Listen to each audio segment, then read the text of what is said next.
I get absolutely. Ooh, is this on? Do I need to do anything? Green light's on. Well, you just yelled. Can you guys hear me? No. All right, I'll do it this way. It's all right. I get absolutely no credit for that. That was completely, obviously, not me. Sometime in the late 1970s, architects stopped drawing wall sections and started drawing facades. Not elevations, facades. Extraordinarily nasty facades. These skins weren't made of material or any particular set of performance criteria. They were made almost literally of paper. Bright yellow trace paper with strange notations that tried to evoke the Renaissance, the 18th century, or occasionally a slightly inebriated metaphysical narrative. These facades were made of postmodern obsequiousness, in contrast to modernism's assertive thinness. These were skin jobs that yearned in vain to be taken seriously. They involved massive rhetorical dynamics that led to decades of dead skins.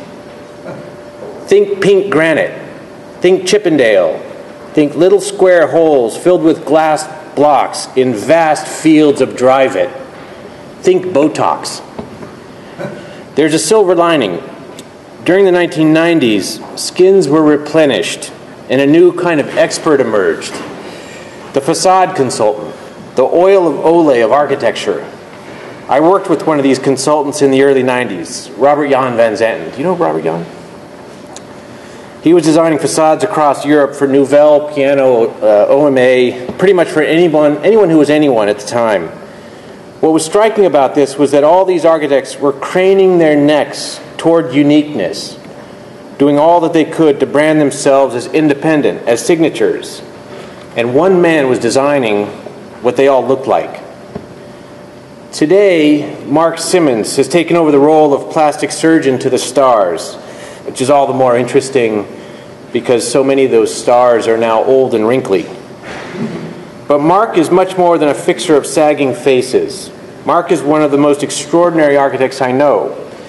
He's a facade consultant, but I'd argue that before and after that, he's an architect. Marc has pushed the facade through a phase shift of sorts. Front ink has retooled the perimeter of a building into architecture itself. Whether it's called an envelope, a facade, or an elevation makes no difference. Skin has come to represent an ever larger segment of architectural turf. Front has had an enormous amount to do with that transformation. Skins carry with them terrible, exacting, and exciting burdens. They have to keep the rain out. They have to let light in. They have to keep mosquitoes from biting you. They have to be green. They have to be doable. They have to come in on budget. Most of all, they have to be really, really beautiful. No one is better at doing all this than Marc. Marc was educated as an architect. He received a Bachelor of Architecture degree and a Bachelor of Environmental Studies degree from the University of Waterloo in Canada. It's worth noting that 3 of the 4 partners at Front are, in fact, architects. Prior to founding Front in 2002, Marc worked with Foster & Partners, Meinhardt Facade Technology, and Durst McFarlane & Partners. Marc teaches at Princeton. Already in the still young state of their practice, Front has worked with OMA, Asymptote, Nouvelle, Gehry, Herzog & de Meuron, Kengo Kuma, Neil Denari, Sejima and Nishizawa, Snoetta, Piano Hall, Hadid Meyer. Let's just say that Marc has a pretty telling little black book. The taxonomy of Front's work goes from silent to howl, from emaciated to voluptuous, from Ralph Lauren to Alexander McQueen. Please join me in welcoming Marc Simmons.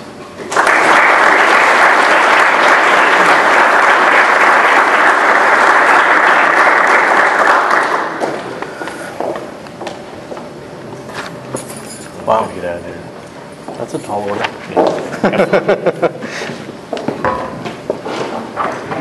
Can everybody hear me? Is this thing working? Yeah? Okay.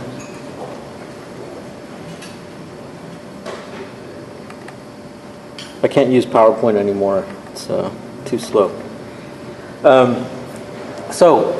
I'd like to thank Sarah, I know she's not here, and Ron and Troy and Lauren and the rest of the faculty here for arranging for me to come down today to talk to you at Rice.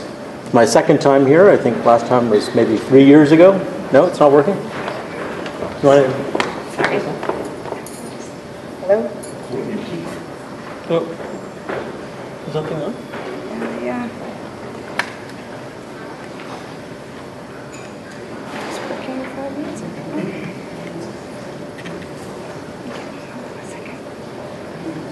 Testing? Does that work? No. I will just talk louder for now. I'll try. Oh, maybe I don't have to. Hello? Oh, that'll work. All right. I'm still going to talk louder. We can probably turn it down. Until you beg me to stop. I have about 20 hours of content here. Maybe, minimum. So I just put together a random selection of projects, which I'm just going to walk you through. You know, I titled the lecture Practice. It's the first time I ever gave a lecture a title.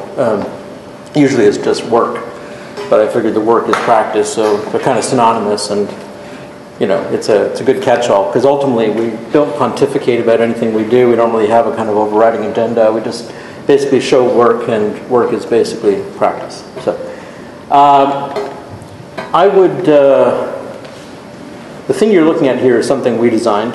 That's a Louis Vuitton store. It's a kind of throwaway project, exquisite corpse, beautiful thing. But I'll tell you about this in a minute. I just want to introduce my own firm. Currently, we are based in New York. We've opened an office in San Francisco. We have about 40 staff now. The firm was founded in 2002.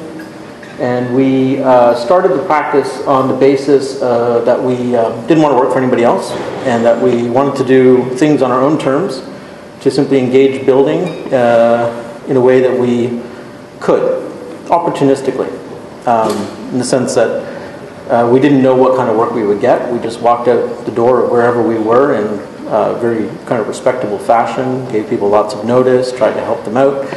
We don't believe in making enemies. So one good turn deserves another. Our first project, actually, job number 001, was China Central Television, which was a bit of good fate.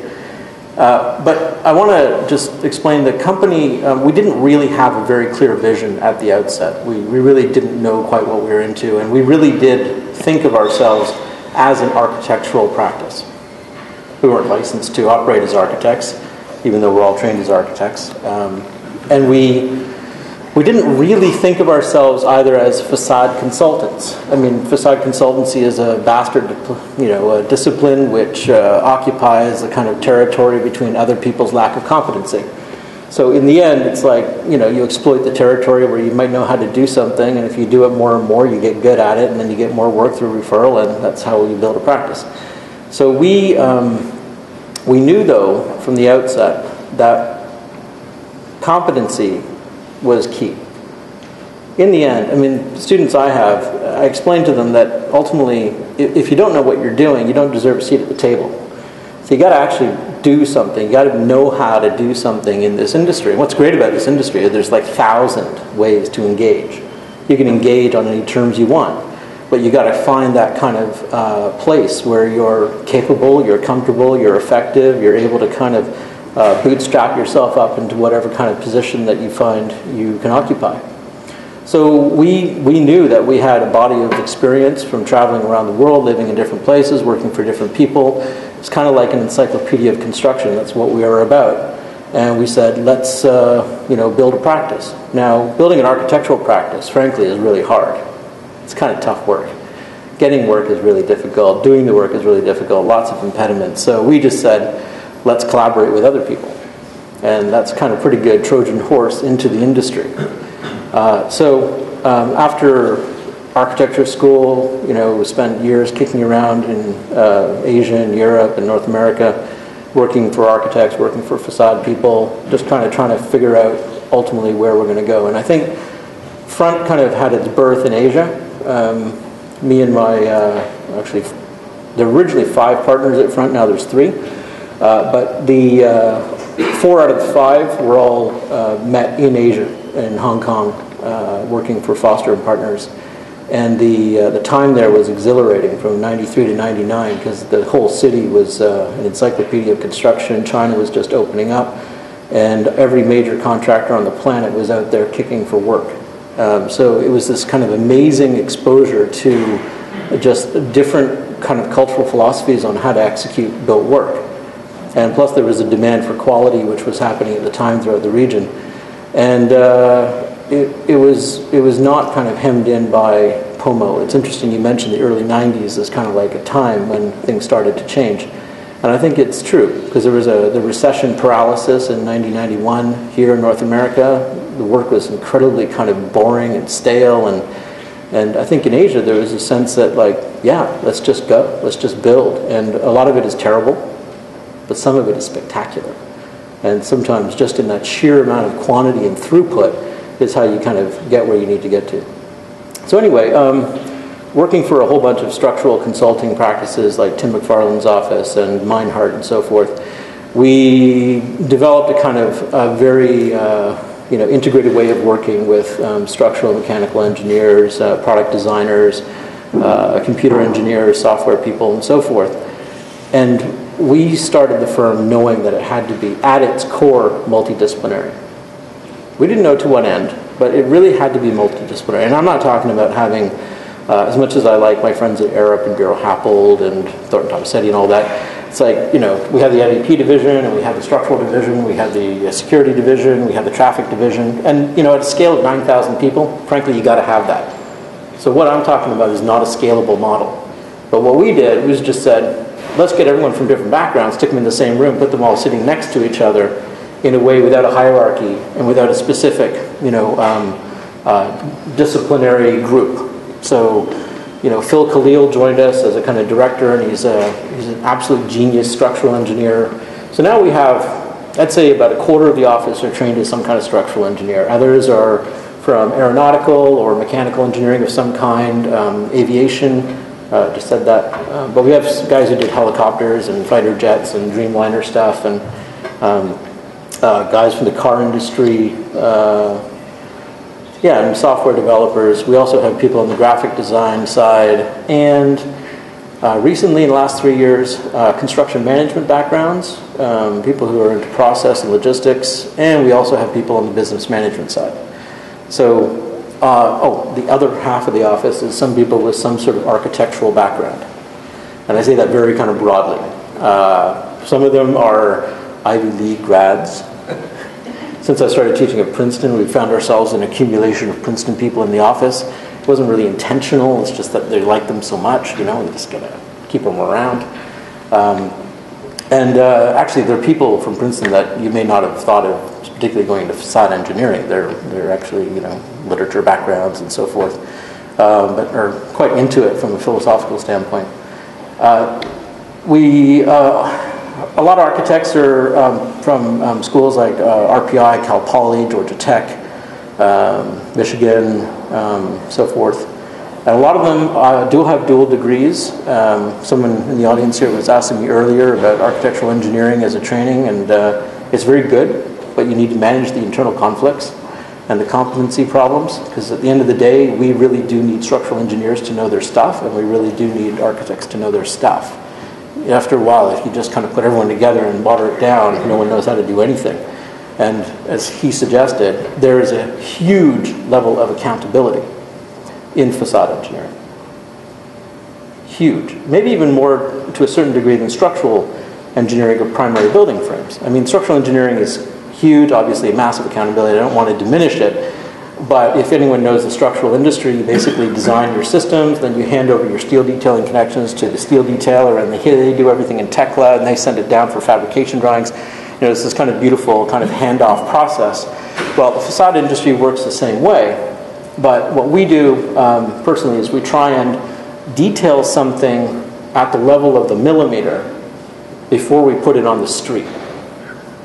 So it's the philosophical conviction that the detail is everything. It's the system, it's the logic, how the whole building basically evolves in a collaborative way trickles down into what it is. I mean, you should be able to walk through any building, and if you're trained to legibly read its history or its own politics or its value system, you see where it fell apart, you see where it worked, you see ultimately where its own execution is one with its kind of like core inception, kind of its origination.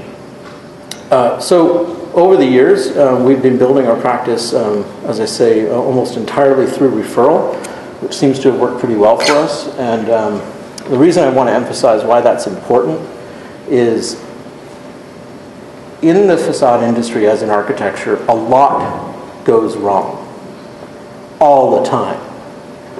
Like, I don't know what this material is, but I'm going to knock on it. In 8 years in business, we don't have a single claim. No claims. It's lucky so far with all the totally nutso work that we do. But I'm going to explain two things that I'd like you to maybe, for anyone who's a student, think about, which is, one, elasticity in a relationship is everything. It's all about relationships. It's all about respect. You build a team, you work with people you respect, you don't have to like them, you work hard, you're very honest, you're forthcoming, and in the end, you speak the truth. When things go wrong, you've made those decisions together.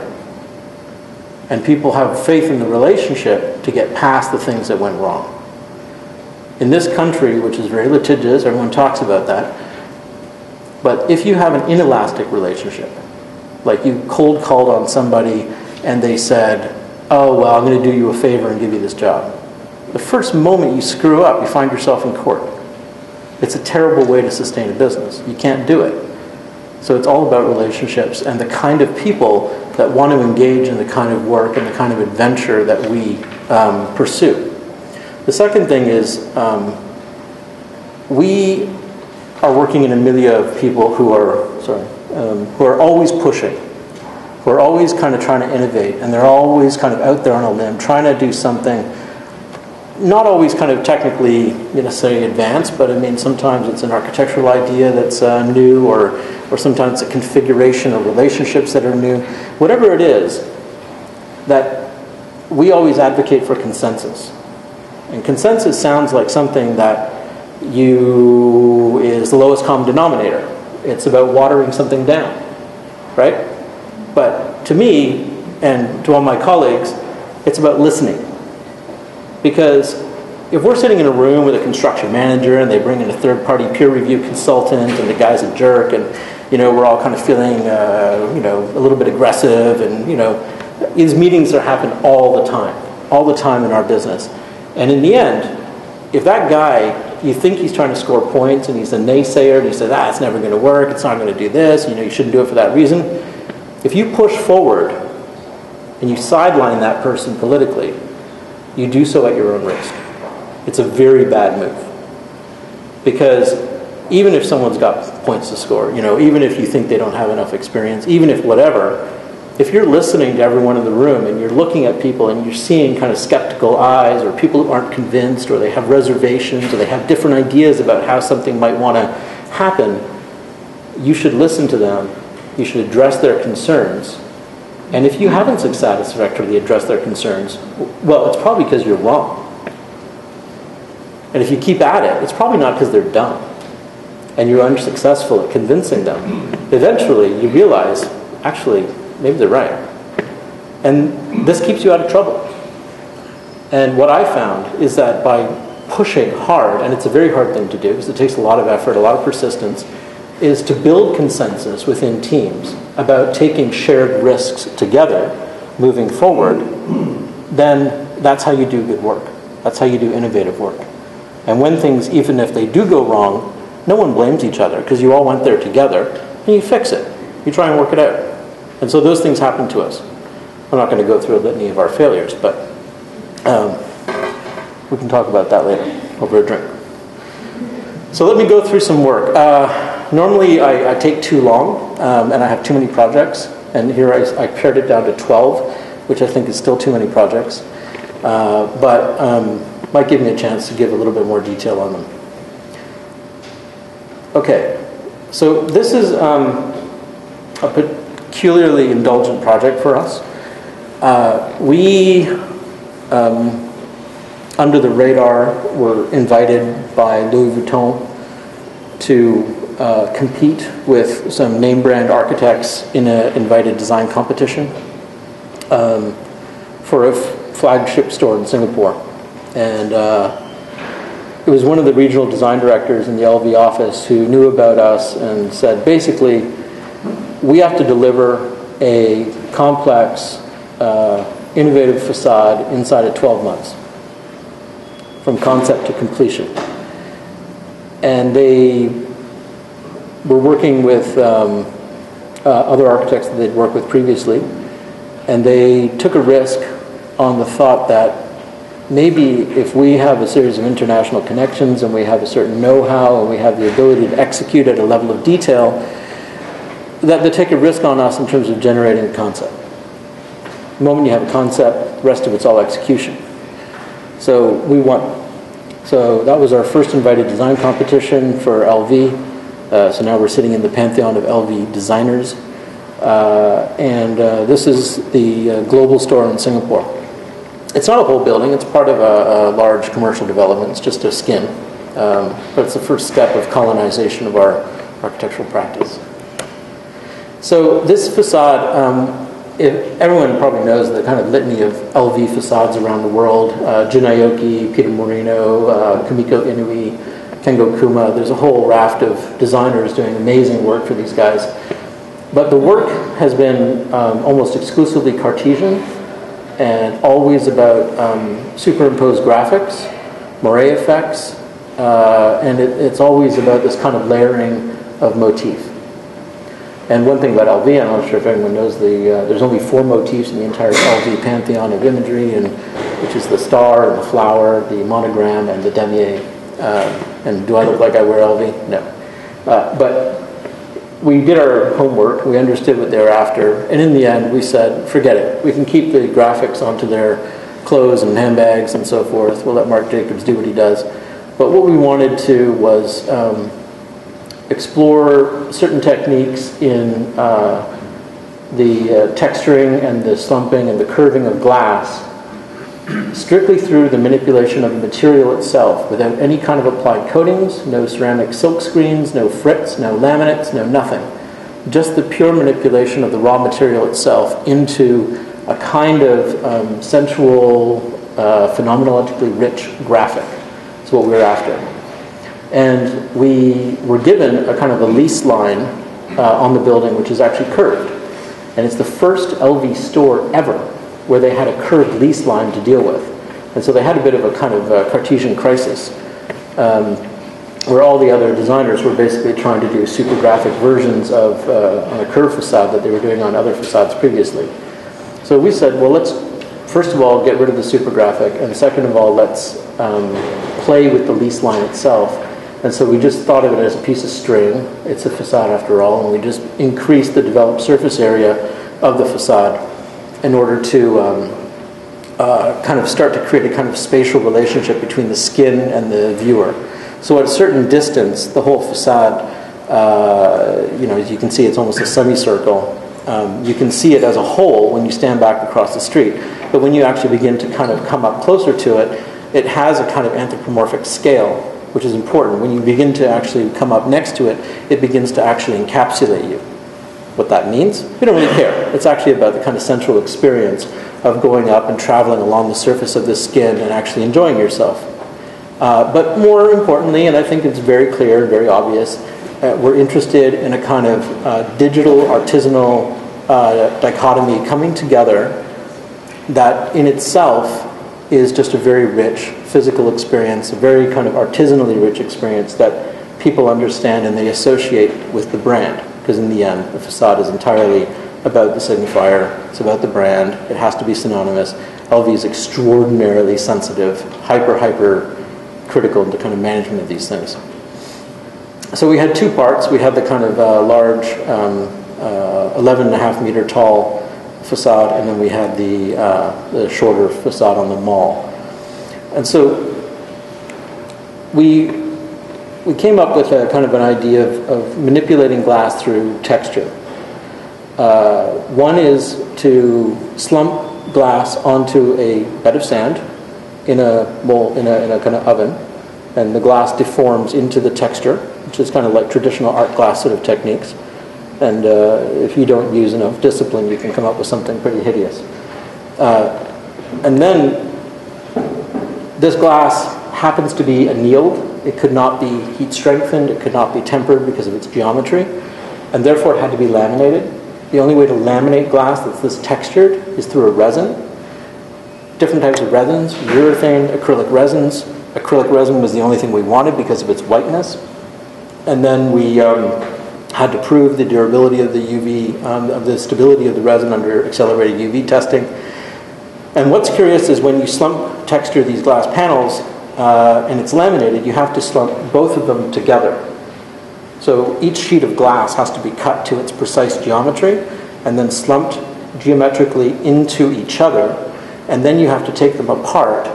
And then you have to curve them in a mold into the kind of C curve, S curve, or double C curve, whatever that geometry is. So they're always nesting into each other. And those are actually done at 2 different temperatures. They're done with 2 different techniques, 2 different types of molds, 2 different ovens. And once you get all of that nested curved glass, you then have to offset it, and you do a vacuum resin deformation into the middle with a UV cure. So the glass is expensive. Now, I guess that kind of sounds kind of geeky, but what I want to explain to you, not that we're like super geniuses or anything, but we knew all of that before we made our competition proposal. That's the point. And we knew who could make it. And I'm telling you, there's only one company on the planet that has a mixture of sufficient industrialization in terms of their throughput and their techniques, and sufficient artisanal skill to do the slumping techniques. That company happens to be Fusion Glass in the United Kingdom.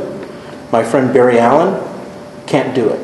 My friends Lam Glass in Turkey, who did the Vaco job, could not do this job. Precursor, who's brilliant at curving, could not do this job. Sanshin Glass, who did Toledo Museum, could not do this job. You think it's generic, like, oh yeah, you're just going to do slump curved glass, big deal. But actually, it's hyper-specific. So this is a very specific artisanal technique and final aesthetic resultant that could have only been made by one company on the planet at that time, and we designed around that intent. And in our competition proposal, we nominated them. We said, hey, we've got 12 months. Let's just sign these guys up, do a negotiated contract, and off we go. So then there's the actual design of the facade. We wanted the curved glass to be continuous vertically. Of course, you need horizontal joints periodically, but we didn't want to have horizontal transoms. Another problem with the kind of curved linear nature of the glass is how does the wind actually come onto the mullion?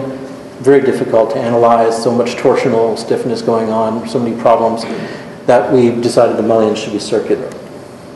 Then we had a problem, which was there's a pedestrian subway running underneath the store, which the slab is not engineered to take the moment connections from the facade, so we had to suspend it. And to make the mullions very small, we did what I was describing to some of you earlier. We did a welded moment connection at the head, we did a suspended mullion, and which had a pin slip connection at the base. So what you're looking at here is all of the kind of secondary steelwork for the vitrines and the entry portals, which are completely hung. Even the doors are hung, and they all have slip connections at the base, which seems kind of silly. This detail here was something we developed with Herzog Dummeron for the Walker, but we adapted it geometrically. And in order to get glass to sit on a curve with no transom, you have to pick up the self-weight of the glass. And we're not talking about drilled holes or clamps or anything like that. We just want to put 2 lines of structural silicone on the side of the glass, and we want to have a little concealed seat. So what you're looking at here, this T and this kind of strange thing here, that actually responds to, if I go back for a sec, to this. You can see that relationship there is CNC cut to the exact profile of the glass, and here it's also CNC cut to this kind of reentrant curve geometry that we developed for the language of this facade. So this is basically the glass sitting on the bearing blocks onto these pre-engineered shoes. And the problem with setting blocks is everything goes wrong with setting blocks. Setting blocks are deadly. It's like, conceptually, if you stick glass on a pin, it's going to break the glass. So the question is how big does the pin need to be before the glass doesn't break? That's what this is about. So we had a kind of pole position in terms of our location here. This is a model that we had commissioned by Radii in Hoboken. Pretty good stuff. Here's our friend at Fusion Glass laying down glass onto a slumping bed. That's the big oven in the UK. And then these are the kind of texturing samples, and we had about 50 of these made over a period of about 2 months. And it's very interesting because there's problems with the curving and the texturing. You get things called devitrification, where the surface of the glass begins to crack. If it cracks, you have problems laminating it, you have problems with adhesion, you get blotchiness on the glass. There's a lot of interesting things that happen to the material. So then we did our first visual mock-up for lighting to see whether the density of line cast into the glass would actually generate the kind of lighting effect we wanted from the kind of grazing effect, and I think it started to work. So then, being LV, of course, we built a full-scale prototype, 5 meters by 11 meters tall, in Dongguan, China. The contractor was Gartner. LV, just so you know, only works with 2 contractors in Asia, Gartner and MBM, because they're both pre-qualified, they're both excellent, they always do good work. They work on a negotiated contract. And we wanted to work with Gartner as much as we like MBM. Gartner got the job. Gartner flew to the UK, met with Fusion Glass, vetted them, and came back and told to LV, yeah, they're good to go. Another thing that is nice when you actually know how to design and engineer a curtain wall is we prepared our construction documents with full geometry in 3 months, down to a level of specificity that was ready to build. And so when this got to Gartner's hands and Gartner looked at it, our friend Stuart, the director of construction at LV in Hong Kong, put us in a room together and was having fun by challenging Ian Turner from Gartner to say, so, tell me all of the things that don't work. And that's what they get. Usually, facades are very conceptual. You show design intent, the contractors take it over. You either have a negotiation or a fight, or in the end, you just abdicate complete control to them. So we wanted to make sure that the kind of specificity at 1-to-1 scale, which we felt was important in every respect architecturally, was preserved. Now, part of what Front does is artful collaboration with contractors. We understand the pantheon of global contractors, the pantheon of the whole industry and how it's structured, what everyone's vested interests are, what their stakes are, the terms upon which they engage, how they do it, how they don't do it, what their capabilities are, and we plug in where we need to plug in. We advise our clients in a strategic way how to buy things, how to negotiate things, how to actually get something done, even if it's kind of an iterative, spiral-based collaborative process. I love this image because we almost couldn't believe the kind of linen-like quality of the materiality here. And for me, this is all I was after. This is this kind of extraordinary, ephemeral quality that it's difficult to kind of interpret. Sorry, this is sideways. Some people actually ask me, is this steel? Look at the images, is it concrete? Is it some sort of sputter-coated gypsum? Because its physical quality changes all the time. And I love the fact that even just looking at this bottom panel here, the left panel here, these top 2 panels, that the physical qualities are so different. By the way, if you're interested, the panel on the left is the acrylic resin. The panel on the right is the urethane resin. That's the kind of color shift. And materially, it's actually quite significant. So I've been hanging out with Hani Rashid a lot. And so we were infected by this desire to chrome out the interiors. It's almost like an ode to Hans Hollein from the 1970s. So this is templating the facade.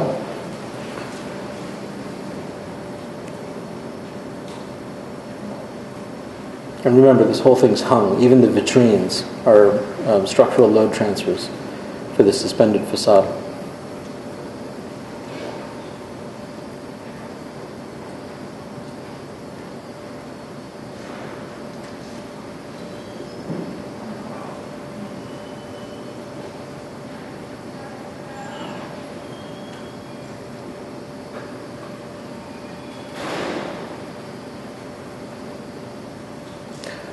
In case you're interested, $1,200 US a square foot over the developed surface area of the glass, which means it's 30% more expensive because there's 30% more area. And LV complained it was the most expensive facade they'd ever built. We weren't out to spend their money, but that's what happened. I did my research, and they have a woven damier pattern scarf, which costs the same per square foot. And I told that to Yves Carcel, who's the CEO of LV, and he was very unimpressed. But I am told it took them about 2.5 months of sales in the opening to pay for the facade. So, no big deal. The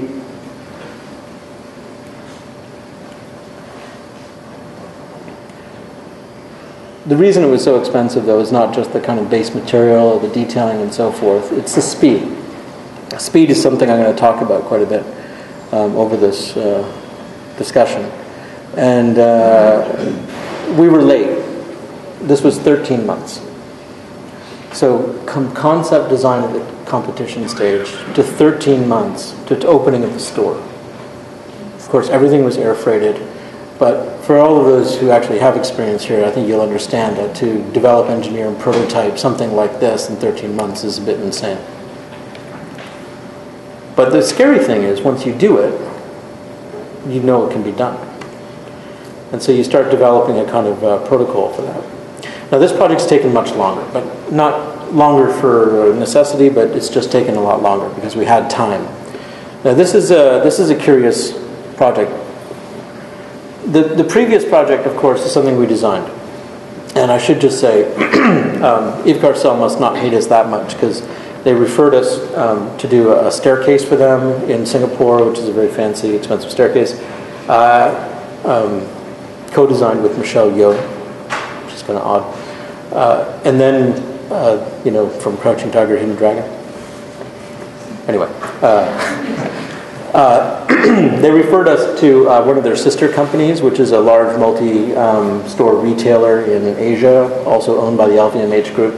And they had us join an invited competition against a few other companies. And we won that one just about 6 months ago. And that includes actually 4 stores throughout Asia, 1 in Singapore, 2 in Hong Kong, 1 in Honolulu. And it also includes the kind of rebranding, re-identification of the company. And part of the selection committee for our design was actually the ad company, Ogilvy Mather, who is currently doing a 1.5-year rebranding for that particular company. So it's a very interesting nexus where you're doing this design competition for skins and entrances, but with the understanding that you're actually merging the current identity into something totally new from different places.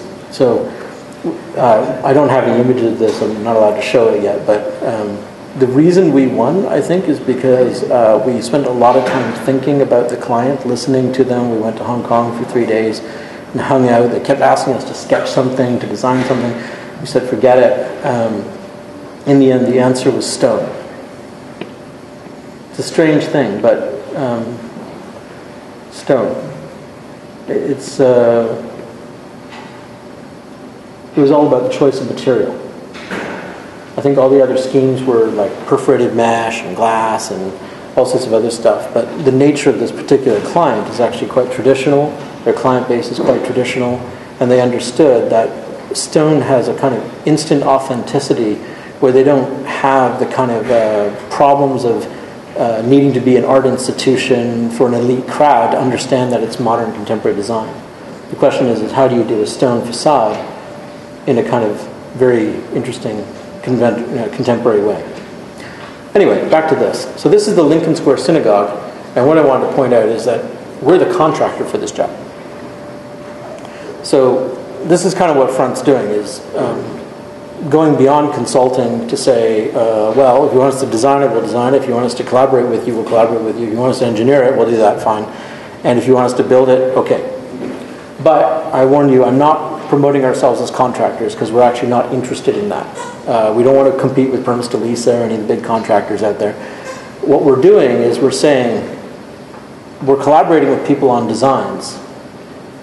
And if the industry doesn't want to give it to us, or if it's too expensive, or for some reason it falls on uncooperative ears, and that's less right now, but it was more so 3 years ago.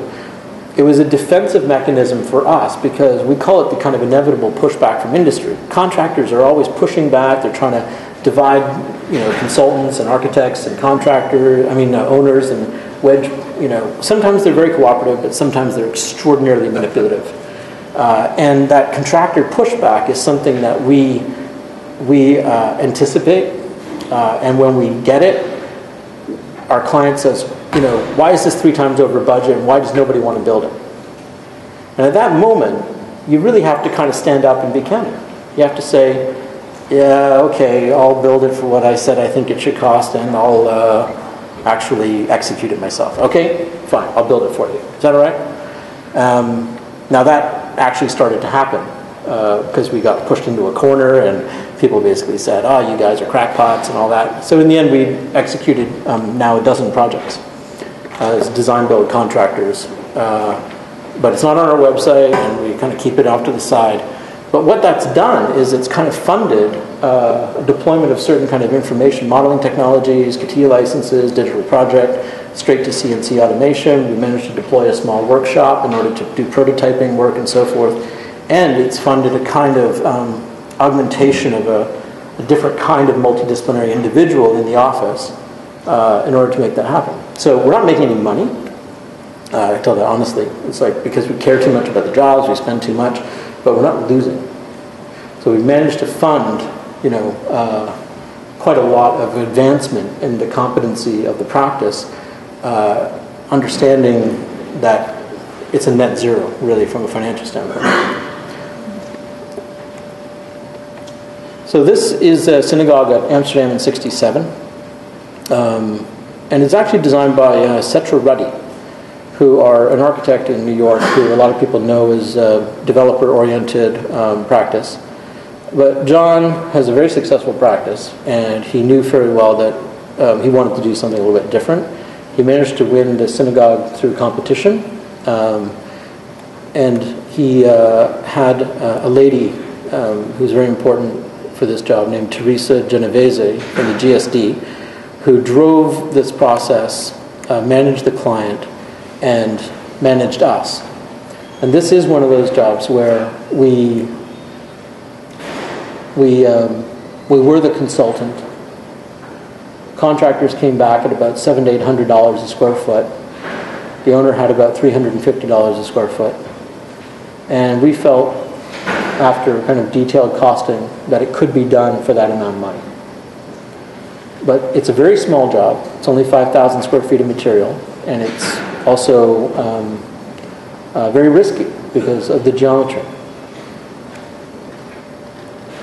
So what you're looking at here is a series of maximum, minimum kind of mapping conditions. What you'll notice is the mullion didn't change, the glass thickness didn't change, the exterior joint width is precisely 3/4 of an inch. It didn't change. So there's a few things here geometrically which are being manipulated, but most of it is kind of like a universal joint detail. So where we started was a series of concept sketches from Teresa, which then we took into CATIA. Notice the V1 R3 for student. Because these images came from Gary Technologies, not from us. So in case you're trying to call me out on not having legal licenses, we're 100% legal. So we worked with GT initially, this is already 3 years ago, to basically do what was very simple forced integer optimization. We had 2 points at the end which were constrained geometrically. We had an organic curve in the middle, which I should point out was not a series of radial arcs. There's a very kind of funny thing that happens with radial arcs, where the point of inflection between 2 radiuses actually is very legible geometrically. It's kind of a strange phenomenon. I'm not sure why it happens, but it looks like a kink. We noticed that on Toledo Museum as well, and we kind of went out of the way to avoid it. But having a joint on the kink between 2 radiuses doesn't work. So we convinced Teresa to stick with splines. So they're true organic curves, which then were optimized into precisely 16-inch segments with 3/4 inch joints. Now, this glass is very particular. It's all faceted. It's all 16 inches wide. The tallest panel is about 16 feet tall. I'll just tell you a couple of small parameters here. 15 inches wide was too small for the aspect ratio of the glass. No manufacturer would make it at 15 inches by 16 feet. 16 inches, we got a commitment.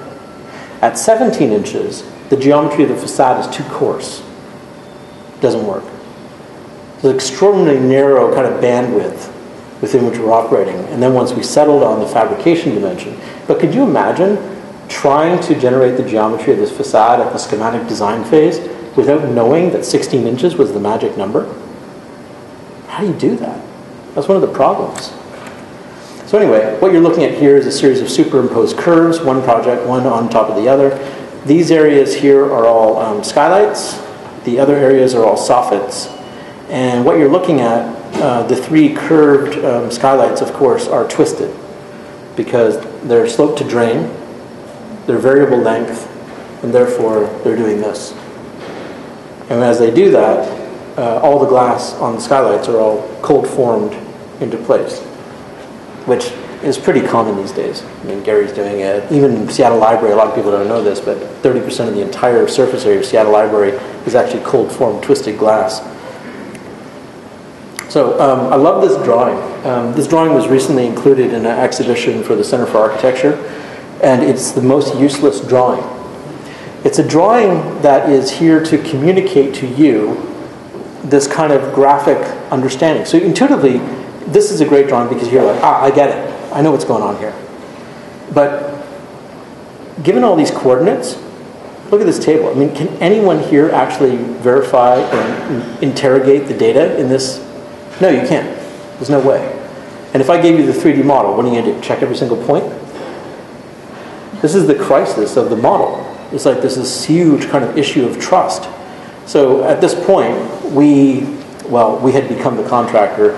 Teresa suggested, why don't you build it? We said, yes, let's build it. And then we went through kind of like 5 months of presentations and confidence building and all sorts of things with the synagogue steering committee.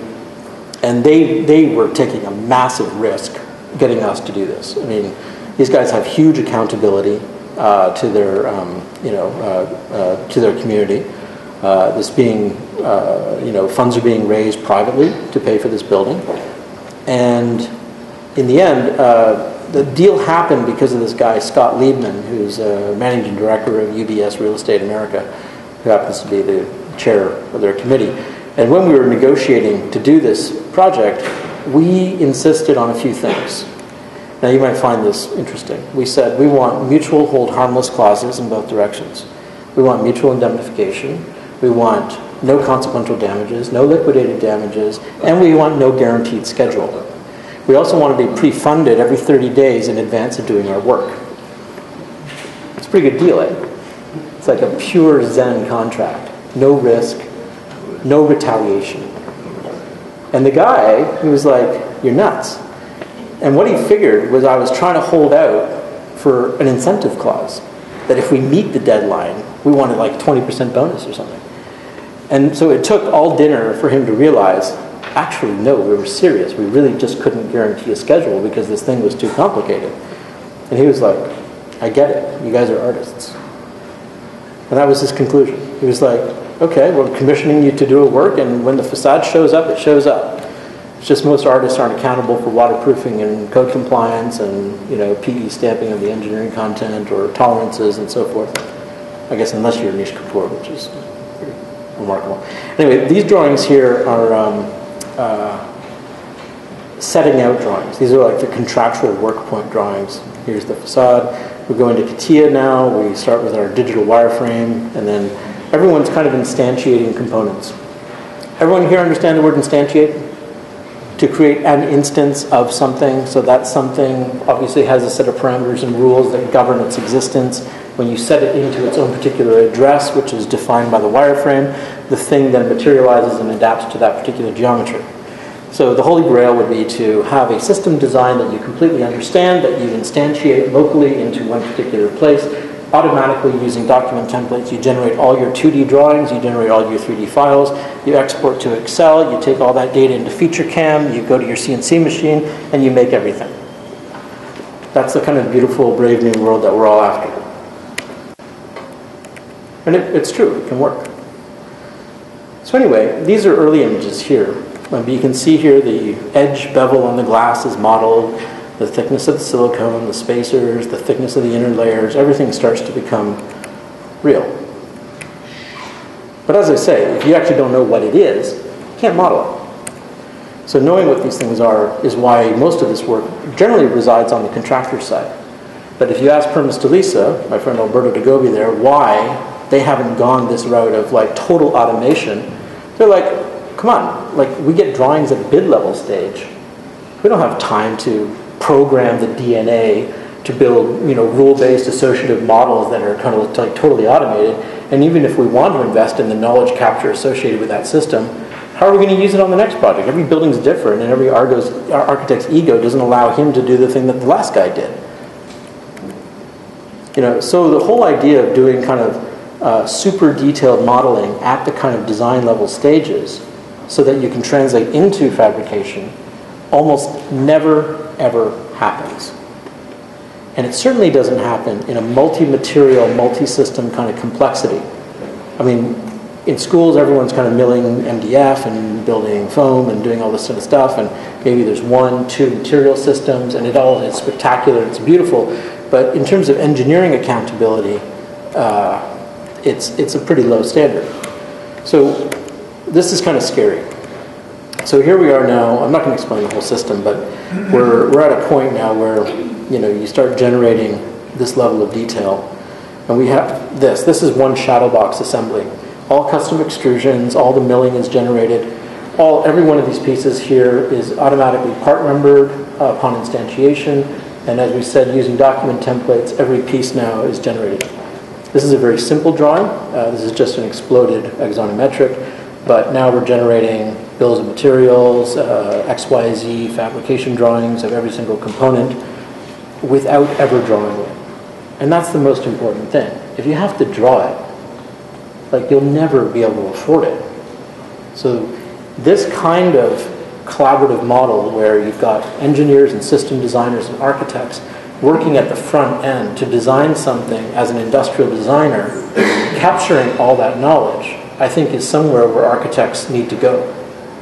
Because it's a huge kind of point of empowerment. So the analog part of this project was the laminated fabric. This is something we originally started developing with Rem Koolhaus for CCTV. Eventually the job couldn't be laminated fabric. He actually was interested in this Japanese textile designer, Junichi Arai. He's got a company called Nuno, he makes handbags. Really cool sputter-coated fabrics. Anyway, that led us to Trevira, which is the basic material, and then eventually we found ourselves talking with Hermès. And Hermès own a company called Création Métaphore in France, which has proprietary weaving technology to use super, super, super fine filaments of Trevira into these beautiful kind of ephemeral fabrics.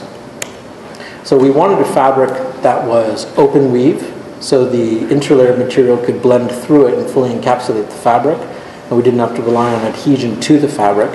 We needed a hydrophobic interlayer, which is only Century Glass Plus, SGP from DuPont. We talked with Stephen Benison, who is the head of R&D for DuPont. We said, give us your worst list of testing criteria to do this. Now, part of my deal with Scott Liebman, because because we wanted to do fabric in terms of metaphor for the scrolls of the Torah, was if the fabric product development fails, we will do ceramic silkscreen. And we limited the number of silk screens that we would do, and we worked with Teresa to develop a number of silk screens as a baseline for the design, and then they would live with it if we told them they had to live with it.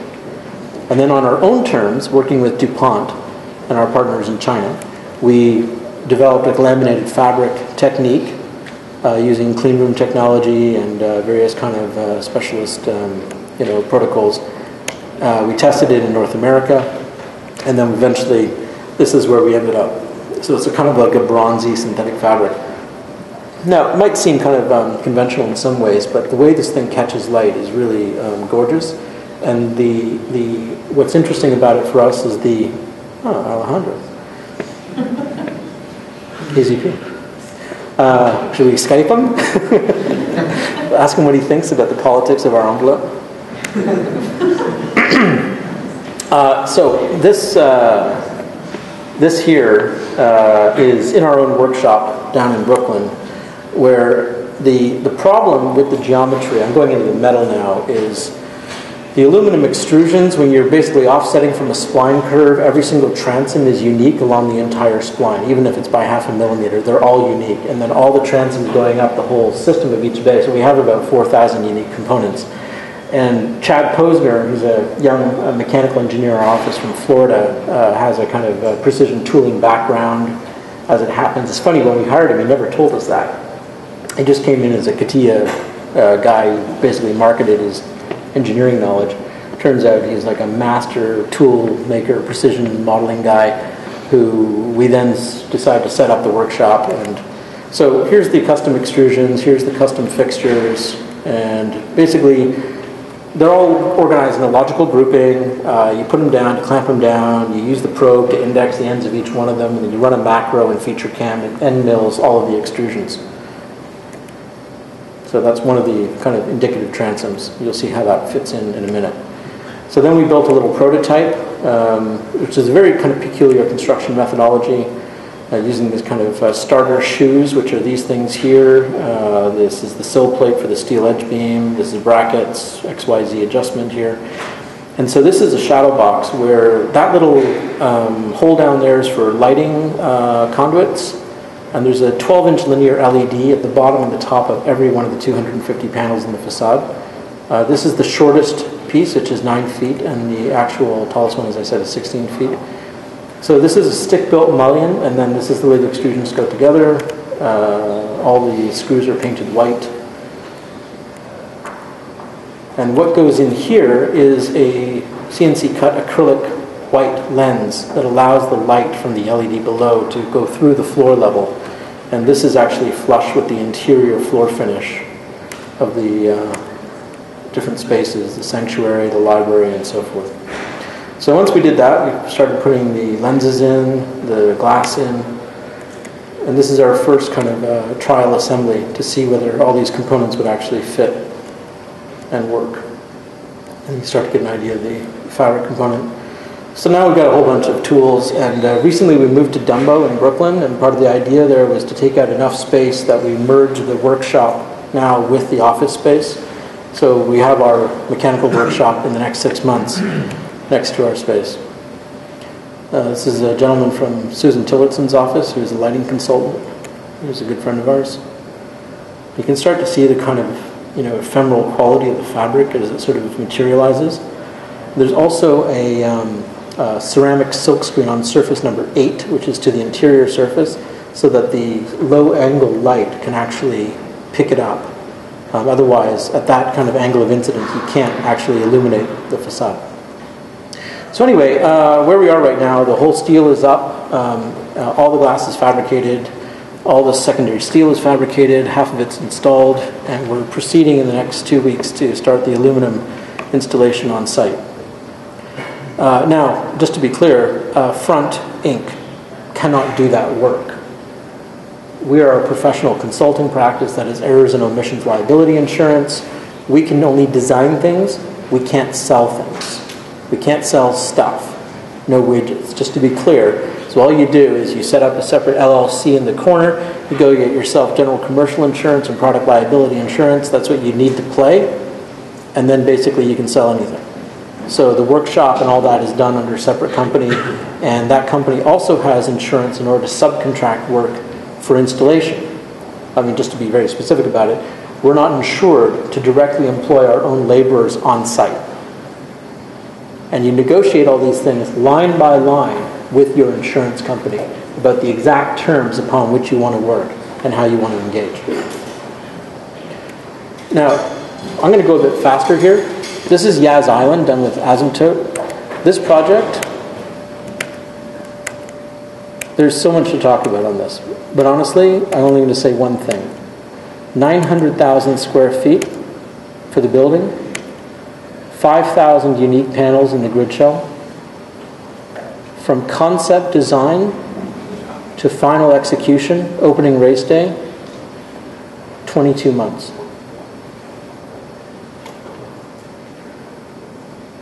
Now, anyone in the industry knows that that basically is like the design time for this building should be 22 months, and the construction time for this building should be 36 months. So you compress both of those, and then you superimpose them one upon another directly, and you ask yourself, what does that look like? And that's the future. The reason is because it's possible. You can begin, I mean, we talk about integrated project delivery. That's not the way to do it. This is going to be cash driven. Basically, the cost of money, as you know, is everything. Cost of finance, return on equity. Ultimately, if people can deliver interesting, complex buildings fast, they will. So it's a game changer. So certain companies are actually getting very good at fast, and other companies can't even imagine how to do it. And it's actually creating a divide in terms of companies that are so totally teched up and very management oriented and can do fast track design, who know how to construct. They can look around corners and see the trouble coming, and they design in advance of that. And then there's going to be a traditional style of building, which is going to be sequential. And that's going to be around for many reasons, but after a while, it's not. I'm talking 10, 15 years out. This is a funny detail. At a certain moment, all the 5,000 panels on the grid shell were operable. They're motorized, so there's a little servo motor that basically drove every panel and basically operated it kinetically. And of course, what you're looking at here as a concept sketch is the cooling vent for the fan that had to be in there. And as soon as the owner got wind that there was 5,000 cooling fans on this thing, they said, look, cooling fans in the cars is all right, not in the grid shell. The owner really hoped that there would be 20 panels the same. In the end, there was 5,000 unique panels. Unique panels made sense. There's a lot of buildings now that are just like that. Everything is digitally generated, algorithmically done. You nest all the panels, you send it to the glass guy. It becomes more of a logistics problem. It's not the same price, but it's not 5 times as expensive. It's kind of like a 30% increment, 50% increment, depending on the fear factor of the contractors, depending on what kind of consequences they face in case it doesn't get done. Anyway, what was key to this, though, is this kind of like radius glass thing, which actually helped us out a lot technically. But that actually was a standardized radius on all 4 corners. Of course, it adds up to 360 degrees, and you can basically make that into a little donut. So eventually we, working with Wagner Bureau, I should say, was on from day one. Carillion, Alpha Tom Carillion was the general contractor. We had a big workshop in Asymptote's office. Everyone was there. Schleich Bergman was in for the grid shell engineering. Eric Bridge was in for the bridge engineering. Front was in for the cladding engineering. The list goes on. There's a whole bunch of people who were there. Gary Technologies was involved for model management. Also construction process sequencing, which is going to be huge. And so this whole thing basically was like, everyone was like, okay, we got to be finished in 22 months. Let's back out our construction schedule. Let's map out all the decisions that need to be made. Let's decide who we need to make those decisions and put it in the schedule. So within 2 months, all the piles were located and they were being drilled. And then everyone started designing the grid shell to that lockdown foundational geometry. And then the slabs started going up. We said, we need the grid shell contractor here yesterday. We all said, who should that be? That should be Wagner Bureau from Austria, nobody else. Wagner Bureau was there for pre-construction from day one. Gartner, the curtain wall contractor, was on board from month 3. But without those decisions and that kind of clarity from the owner side, it just wouldn't have happened. This is a little housing detail. Billings Jackson got brought in at a certain point to help out with this. Not sure if you know those guys, but Billings Jackson were the kind of industrial design department of Grimshaw before they went independent. They designed all the New York City bus shelters.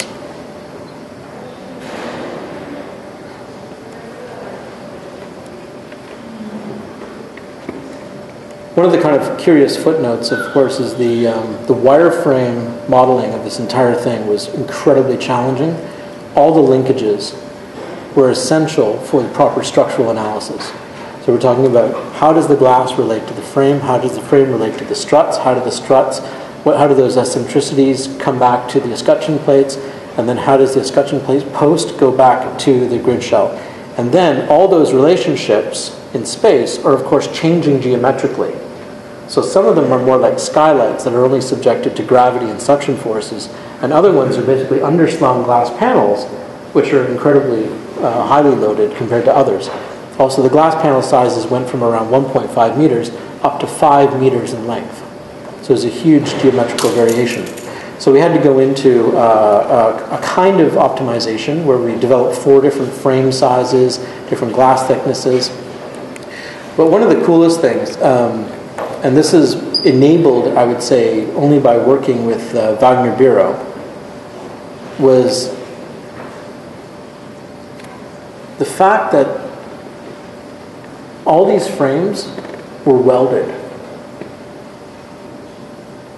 For anyone who's done curtain walls, you basically cut, you put a splice in, you stick it in, you put some silicone in, screws in the side, everything's locked together in a kind of mechanical assembly language. So the idea of actually welding aluminum frames seems kind of nuts. But Wagner Bureau's whole work culture for grid shells is welding oriented, and they took on the glass panels as their responsibility. And they were very happy to weld. And welding aluminum raises all sorts of kind of difficult, weird issues. Like if you have a cast aluminum piece, you can't weld it to an extruded aluminum piece. The alloys are incompatible. However, a forged aluminum piece can be welded very well to an extruded aluminum piece. And so these corner panels, these corner radius elements, which had to be solids for structural reasons and milled out, were done as a forging. So this thing here, which has this kind of interesting curved, looks like an extruded profile, was actually pressed out of a basic donut of metal with a 2-part clamp, heating it up, and then basically formed it into this new geometry, which are these guys here.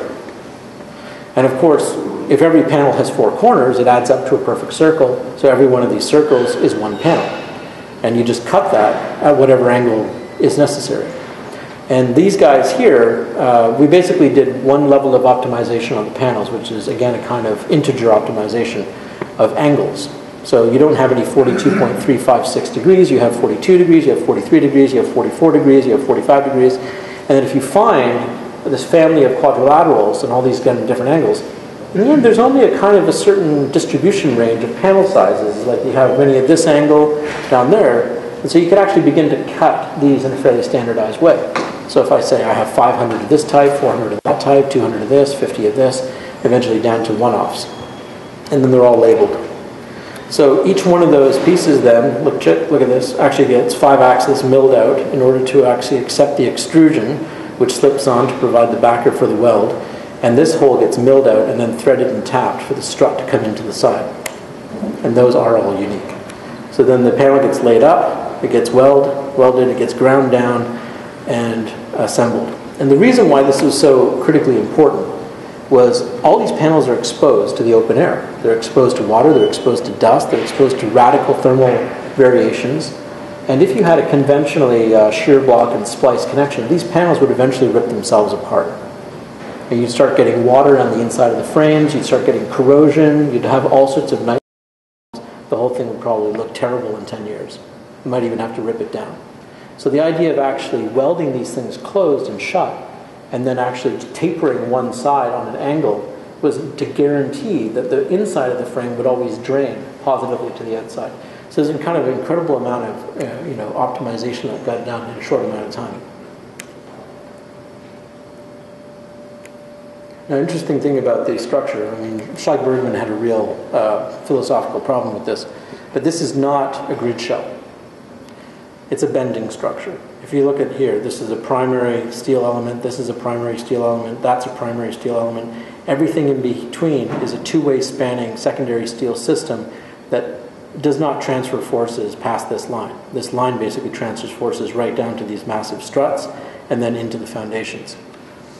And so there's this kind of huge primary system of X's going throughout the entire system because, frankly, it was developed aesthetically as a form. It wasn't actually developed structurally. And what's actually even more interesting, actually, it was conceptually developed more from an environmental standpoint. Now, you may say it's a very expensive environmental device, which is true, but nonetheless, it's a narrative that works. And how it works is there's enough distance between the shell and the building hotel and the top is completely open, that the heat gain actually creates a microclimate which then vents vertically and draws in cooler air horizontally. And half the building sits on a marina. So you actually get this cool air coming in off the marina water.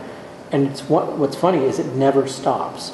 If you sit on one of the terraces or on the roof, there's a constant cool breeze around the entire building. And it's true and it's actually successful. It's one of the coolest things I've ever seen. The building has its own microclimate. And of course, working with my friend Brian Stacy at Arup Lighting, every single point has an integrated 4-color custom LED fixture, which is all programmed and digitally automated. I'm not sure if anyone's seen the race. I think it was like last week or something. Someone told me actually the recent video game has the building in it as well. The Formula One game.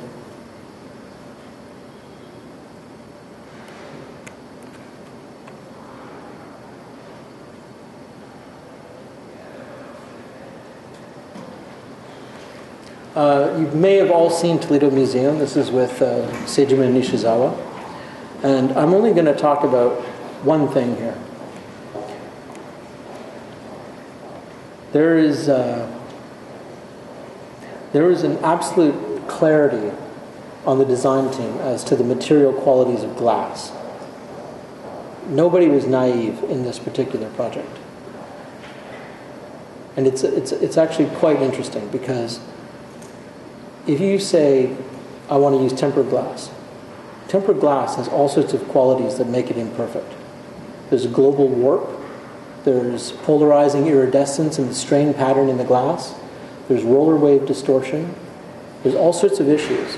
Tempered glass is out. Heat strengthened glass is out. The glass is too big for chemical tempering. It must be annealed glass, which is the raw float glass that comes off the float line. If it's annealed glass, it must be laminated glass. If it's laminated glass this big, you can only use PVB. If you're going to use PVB, you have to protect the interlayer from edge blushing by special extruded silicone gaskets in the joints. A couple of other things. The glass on the curves is very stiff because of its geometry. The glass that's flat adjacent to it is very flexible. We have what we called earlier, I mentioned to somebody, a compatibility of deflection problem. And as we mocked that up, we also discovered what I was mentioning earlier, this point of inflection where the curved glass hit the straight glass. When you have a silicone joint there, it looks terrible. So what we did was we said, okay, well, why don't we extend the flat part into the curved glass?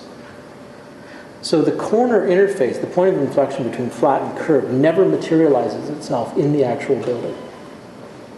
So every piece of curved glass has a flat portion that transitions it into the next piece of glass, which loosens it up structurally so it doesn't rip the silicone joint apart, and aesthetically looks perfect.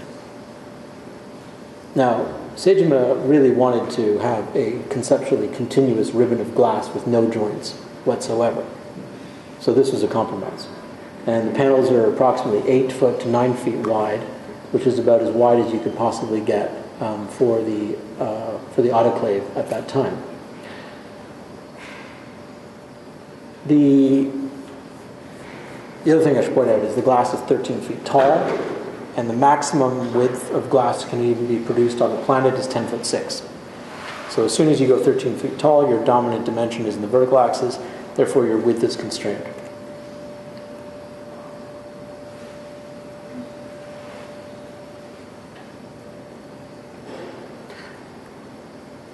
This is our favorite part of the project. In one of the courtyards, there's a requirement for a large skylight over one of the conservation workshops. And that skylight conceptually wants to be perfectly flat. And it started its life as a large rectangle. Now you know if you take a piece of glass that's 3 meters by 5 meters and you put it flat, it's just going to sag under its own self-weight. It just deflects. And therefore, if you want to lift it up, you've got to lift up one side so the thing can drain properly. And then you have a kind of little pyramid folding up out of the ground. So we suggested to them, what if we do it as a contact lens? What if we take a 9'6" diameter piece of glass, we turn it into a dome. Now, it still had to perform, which is interesting. And if you look at this drawing here, it's still double laminated, still has a low E coating, and it's still an insulated glass panel. And this is the edge detail here. And we've never seen this done before. But the amount of rise that we needed geometrically to create a kind of stiff shell was only about 1.5 inches. So we had about 40 millimeters of rise on the arc of the panel as a kind of custom curved piece. And even our fabricator, San Shin in China, hadn't ever tried this before. And so they did a lot of experimentation until they could finally figure out how to do it.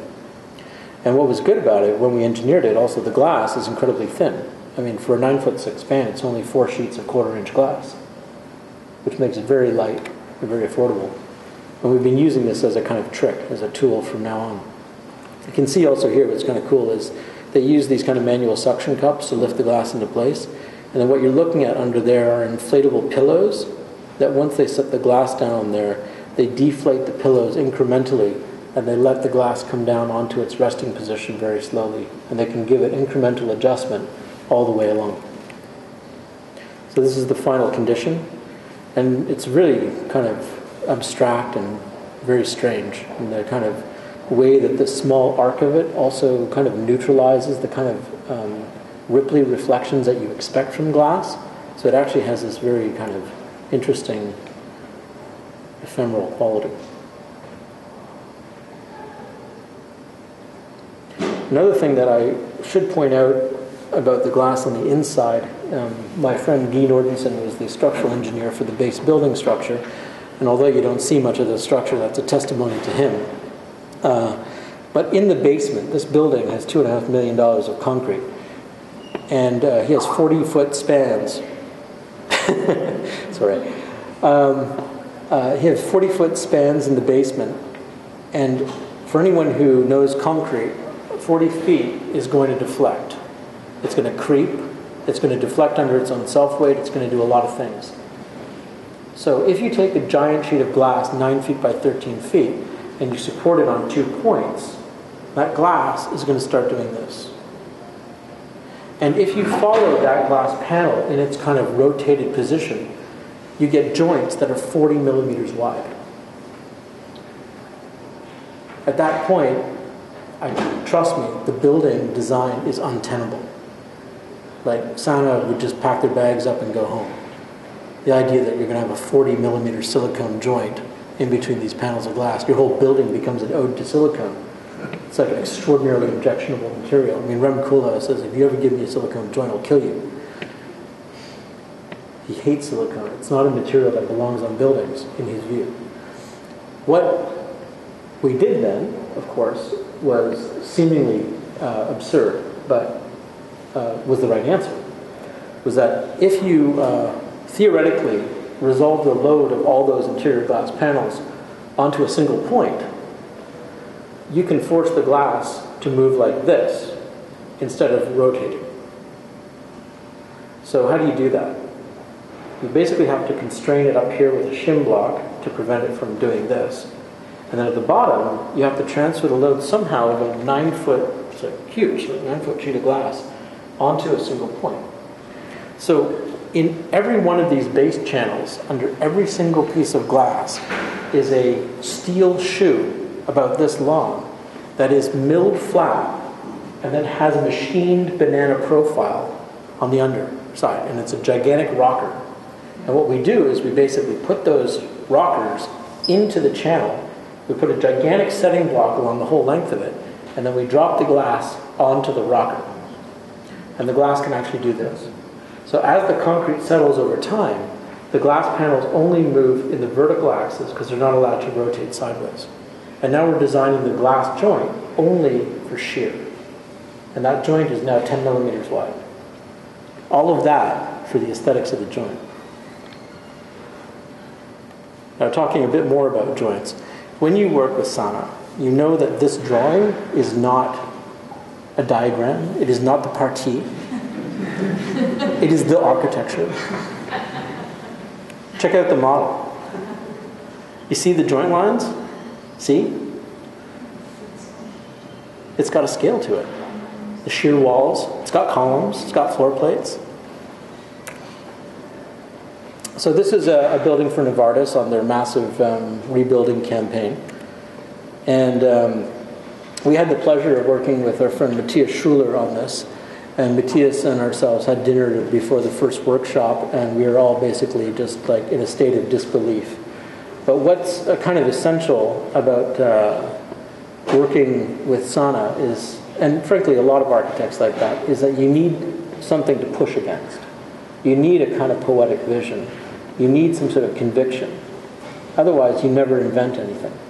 And what we agreed that night is we would suspend our disbelief. We would go in the next day and say, okay, how do you do this? And the final facade version and the MEP version was actually kind of a first.